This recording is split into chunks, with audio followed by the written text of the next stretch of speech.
Tawagin nyo akong brief.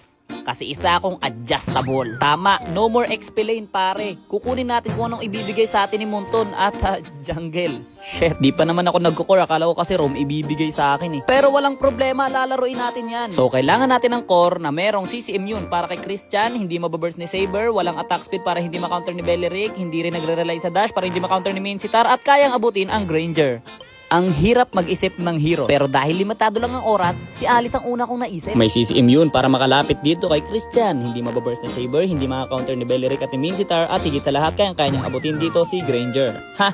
Perfect! At hindi ako nagkamali ng pagpili dahil umpisa pa lang pare, early game pa lang, nadadalian na agad ako sa laro. Tingnan mo ilan to, 1, 2, 3, 4, high five. Tingnan mo ilan, napakadami pare, dalawa lang kami ni Kaja pare, dalawa lang kaming may pakpak, pero hindi kami nahihirapan sa buhay. Ito si Saber, walang gagawin yan. First skill, teleport, sabay paputok, pakak, sabay alis na parang nothing happen. Napakadali ng buhay pare, tamang turtle ka lang, tapos habang nagbubugbugan sila doon, lalapit ako dyan mamaya, antayin mo lang, patayin ko lang tong turtle. Tingnan mo, walang magawa si Belerico, anong gagawin mo sa akin? Di mo kaya boy, tas punta dito, patay si Christian, grabe. Ang dali ng ML. O ano, kaya mo pa, ulti, huli yan pare, bang, sabay Alice na parang nothing happen. Alice, si Alice nag-go, Alice go. Ito yung sinasabi ko na kayang-kaya niyang abutin si Granger nang walang kahirap-hirap. At matagal nga lang siya pumatay. At ito naman yung part na kayang-kaya niyang tagusin si Christian kasi tumatagos siya sa passive. At ito naman yung part kung saan walang magawa sa kanya si Beleric. At ito naman yung part kung saan hindi siya kayang i-burst ni Saber.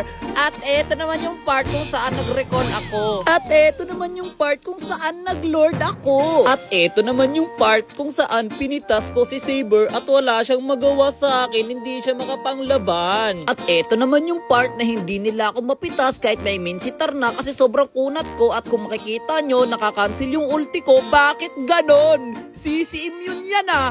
Bakit ganon yun? Boss Pyugo, ba't nakakancel yung ulti ko? At ito naman yung part kung saan nag-burst ulti burst ako para makatagos ako sa Christian. Kompleto ako sa lahat ng part. Ang gusto ko lang na part ay yung tie part, tsaka yung brace part, pati yung part na makilala kita kasi masaya pa tayo doon. Winner takes it all. The loser has to fall. I miss you.